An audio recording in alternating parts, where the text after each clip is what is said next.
दया गरीबी बंदगी श्रीताशील स्वभाव इतने लक्षण साध में के परमहंस सद्भाव बंदो चरण सरोज गुरु मोद मंगल आकार जय सेवत से नर होत भव सागर से पार।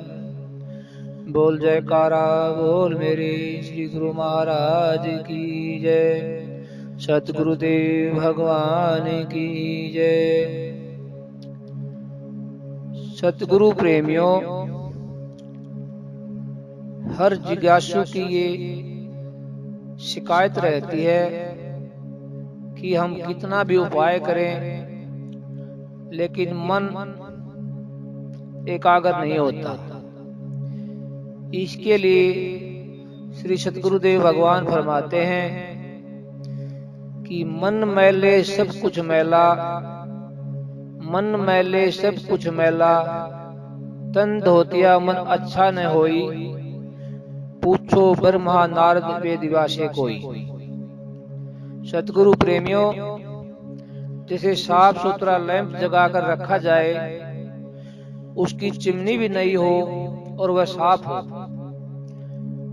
परंतु जलाने पर स्वाभाविक ही उसके अंदर कालिमा उत्पन्न हो जाती है। वह कालिमा चिमनी के अंदर इकट्ठी होकर उस प्रकाश को रोक लेती है, जिस प्रकाश से वो खुद प्रकट हुई है। पूर्ण रूप से सफाई न करने पर वही सुंदर प्रकाशवान लैंप बड़ा गंदा दिखाई देता है। जब कोई अपनी अज्ञानता से चिमनी के अंदर की सफाई करने की बजाय उसको बाहर से साफ करता है तो ये उसकी भूल है।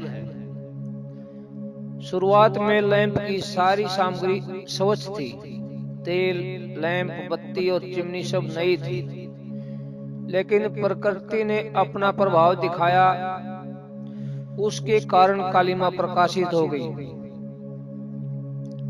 वह बाहर से नहीं आई है, उसके अंदर से ही आई है। यदि प्रकाश न होता तो कालिमा भी उत्पन्न नहीं होती थी। किसी महापुरुष ने कहा है, न होते हम तो ये कौन मकान नहीं होता, न होते हम तो ये कौनो मकान नहीं होता, जमीन वह तो क्या ये आसमान नहीं होता। अब उस भ्रम रूपी कालिमा को दूर करने की सहज विधि ये है, नित्य प्रति उस चिमनी की कालिमा को पुरुषार्थ, सत्संग और योग अभ्यास से साफ करते रहना चाहिए। इससे अंतःकरण शुद्ध होकर आत्मिक प्रकाश फैलेगा। वह प्रकाश स्वयं ही विद्यमान है। लैंप जग रहा है लेकिन उसका प्रकाश दिखाई नहीं देता। इसका आध्यात्मिक पक्ष यह है कि शरीर कल्पित लैंप है, इसमें श्वास तेल, प्रारब्ध बत्ती है और अंतःकरण चिमनी और आत्मा प्रकाश रूप है। इन सब के सहयोग से जीव अपना स्वरूप पाकर स्वयं प्रसन्न होता है। जिज्ञासु के मन में प्रकृति को जानने की इच्छा उत्पन्न होती है। प्रकृति तो माया है, एक के साथ दूसरा पक्ष भी है। कहने में एक वस्तु आती है लेकिन देखते समय वो दो होती है। जैसे रात दिन, स्त्री पुरुष, माया ब्रह्म, सुख और दुख, ये सब चेतन और जड़ का पसारा है। सतगुरु प्रेमियों, जिज्ञासु के मन में ये शंका उत्पन्न होती है कि जड़ वस्तु भला क्या हानि पहुंचा सकती है और शुद्ध से अशुद्ध क्यों दिखने लगता है। इसका उत्तर सतगुरुदेव भगवान कहते हैं कि चेतन का जड़ ने कुछ नहीं बिगाड़ा है। हमारा आपका बोलना भी अज्ञान से सम्मिलित है। आपको ये क्या प्रतीत होता है कि मेरा कुछ बिगड़ा है। ज्ञात को अज्ञान में लीन करो, परंतु सतगुरुदेव की कृपा से ही यह रहस्य खुलता है। अभ्यास द्वारा ज्ञात और अज्ञात में लीन होता है।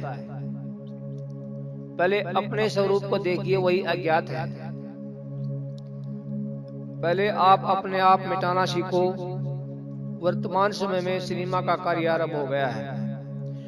मूर्ति अथवा चित्र जड़ द्वारा ही बनाई गई है। चेतन पुरुष ने अपना खेल फिल्म में बंद कर दिया।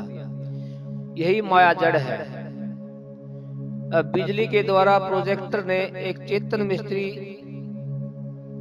इसे चला रहा है। जिस कलाकार अभिनेता ने चित्र में अभिनय किया, एक दिन वह भी अपनी ही कला को देखने के लिए जाता है।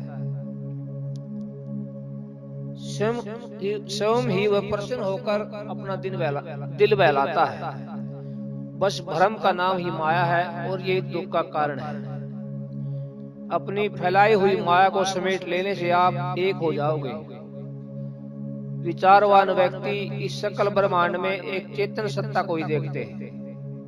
शेष सभी मिथ्या जानकर उसमें अपना दिल नहीं फंसाते।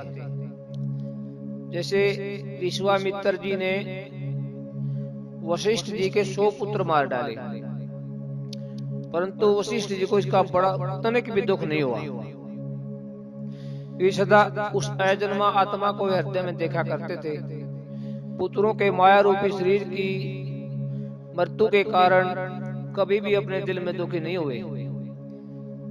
फिर जिज्ञासु ने प्रश्न किया कि महाप्रभु, विश्वामित्र जी ने वशिष्ठ मुनि के पुत्र क्यों मारे? इस पर सतगुरुदेव भगवान बोले, एक बार ऋषि विश्वामित्र के मन में ये विचार उत्पन्न हुआ कि मैं ब्रह्म ऋषि बन जाऊं। पहले वह राज ऋषि और अक्षत्री थे। कुछ महापुरुषों से पूछने पर उन्होंने ब्रह्मा जी की आराधना आरंभ कर दी। कुछ समय के बाद ब्रह्मा जी प्रकट होकर उसे वरदान दिया कि आप आज से ब्रह्म ऋषि हुए, परंतु मृत्यु लोक में आप ब्रह्म ऋषि नहीं कहलाओगे, क्योंकि इस समय वशिष्ठ मुनि जी वहां पर ब्रह्म ऋषि है। यदि वे आपको ब्रह्म ऋषि कह दें तो फिर आपको भी सब ब्रह्म ऋषि कहेंगे। ये वरदान देकर ब्रह्मा जी तो चले गए। इसके बाद विश्वामित्र जी वशिष्ठ जी के पास गए। वशिष्ठ जी ने उनका बड़ा स्वागत किया और बोले, सुनाइए राजर्षि, कैसे दर्शन दिए? यह शब्द सुनकर विश्वामित्र जी बड़े क्रोधित होकर बोले, आपको पता नहीं, मुझे ब्रह्मा जी ने ब्रह्म ऋषि होने का वरदान दिया है, परंतु आप फिर भी मुझे राजर्षि कहते हो। इस क्रोध में आकर विश्वामित्र जी ने वशिष्ठ जी के एक पुत्र का सिर काट दिया। लेकिन वशिष्ठ जी सहनशीलता के भंडार थे, वो कुछ नहीं बोले। ऐसे ही जब कभी विश्वामित्र जी आते, वशिष्ठ जी उसे राजऋषि कहकर ही बुलाते थे। हर बार विश्वामित्र जी ने उनके एक एक पुत्र का सिर काटना आरंभ कर दिया। धीरे धीरे उनके 100 पुत्रों का वध कर दिया। एक दिन पूर्णिमा की रात थी। उस सुहाने दृश्य को वशिष्ठ जी अपनी पत्नी अरुंधति ने अपने पतिदेव से कहा, देखिए चंद्रमा कितना शीतल है और प्रकाशमान है।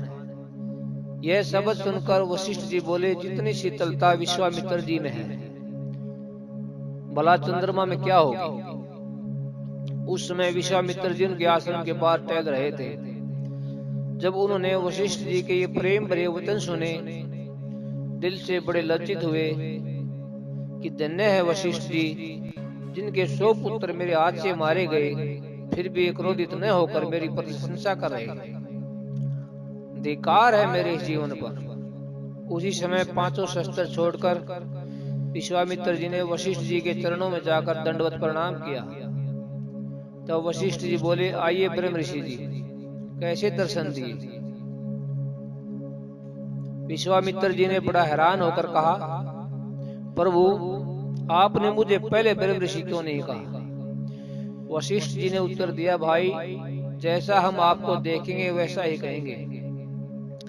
पहले आपकी वेशभूषा और स्वभाव राज ऋषियों जैसा था, परंतु अब आपने दोनों का त्याग कर दिया है। अब आप शतोगुणी बन गए, इसलिए मैंने आपको ब्रह्म ऋषि कहकर पुकारा है। ठीक इसी प्रकार मनुष्य जब तक अपनी प्रकृति या स्वभाव के वश में है तब तक दुखी है।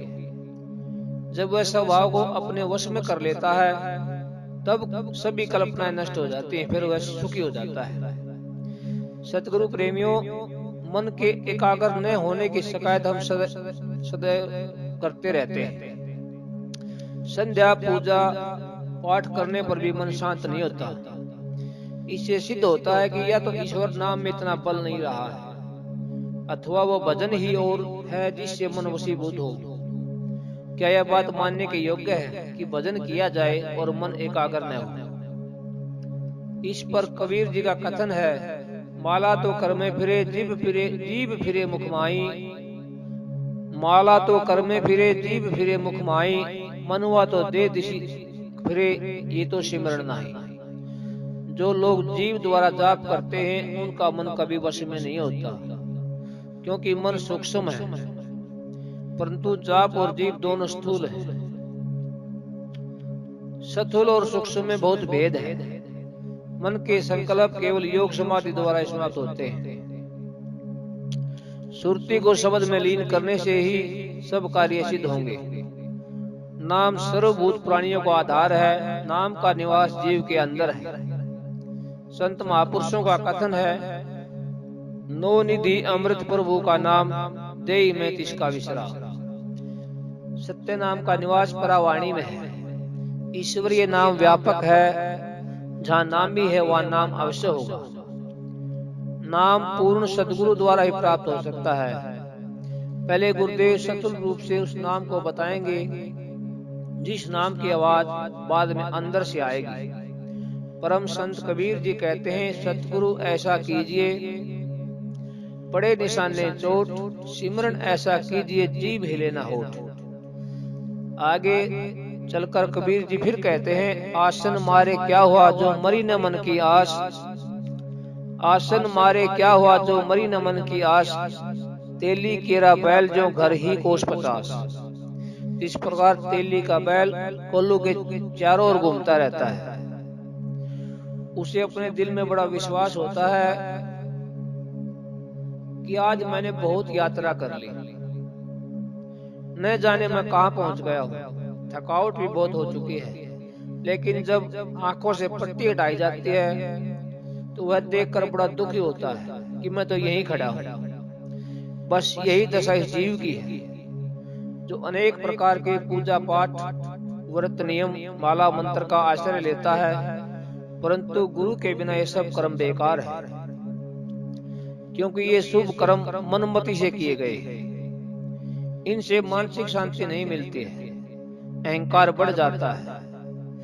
सदगुरु प्रेमियों, जब सदगुरु की कृपा करके इसकी आंखों से अज्ञानता की पट्टी हटेगी तो मन में आंतरिक सिमरण करेगा, तभी जीव का अंधकार मिटता है। गुरु गोविंद जी श्रोमणी सेवक भाई नंदलाल जी फारसी भाषा में एक शेर लिखते हैं, हर कस के दर नवाज न बीनद जमाले दोस्त, फतवा हमिद हम है कि निमायत कसाए ओस्त। सतगुरु प्रेमियों, महापुरुष कहते हैं कि जिस अभ्यासी पुरुष को अभ्यास, बंदगी, नमाज इत्यादि करते समय अपने प्रीतम का जलवा या दर्शन नहीं हुआ, वह भजन किया हुआ व्यर्थ मानो। बल्कि ये निर्णय है कि उस व्यक्ति ने व्यर्थ में समय खोया है, क्योंकि जिसने भजन सिमरण करके उस प्रकाश को देखना था वह मन तो बाहर घूमता रहा, केवल जीवा जाप में लगी रही। इसलिए हृदय के सिमरण से आत्म साक्षात्कार होता है। उसके दर्शन करके मन विकारों से रुक जाता है। अंतरीव सुरत शब्द की विधि को अपनाकर आंतरिक स्थानों की आवाज सुनना परम कल्याणकारी है। इसी भाव में एक भजन व्यक्त किया गया है, अंदर देख ले माला फिर दी हरदम तेरे बंदिया, दोवे मन के आपे फिरदे बांझो फेरे बंदिया। ऐता सतगुरु दी है दात, कहंदे वेद ग्रंथ ऐ बात, ना कर ऐसे जन्म दा घात, विच अंधेरे बंदिया। पूछ ले पूरे गुरु तो जाके, बैठ एकांत समाधि लाके, अंदर अद्भुत जोत जगा के यमने घेरे बंदिया। होके विषां विच मस्ताना, भूले करदा असल खजाना, होके विषां विच मस्ताना, भूले करदा असल खजाना। तेन लुट्टी जान नादाना, 5 लुटेरे बंदिया। अंदर देख ले माला फिरदी हरदम तेरे बंदिया। दासन दास जो मंदा मंदिर, दासन दास जो मंदा मंदिर, ओता बने तेरे अंदर। कानू भटके बागू बंदर, 4 चुफेरे बंदिया। अंदर देख ले माला फिरदी हरदम तेरे बंदिया। दोवे मन के आपे फिरदे बांझो फेरे बंदिया। सतगुरु प्रेमियों, इसलिए हमें पूर्ण सतगुरु की शरण लेनी चाहिए। पूर्ण सतगुरु के बिना हमारा अंधकार नहीं मिटेगा, तो इसी में हमारा कल्याण है। बोल जयकारा बोल मेरे श्री गुरु महाराज की जय, सतगुरुदेव भगवान की जय।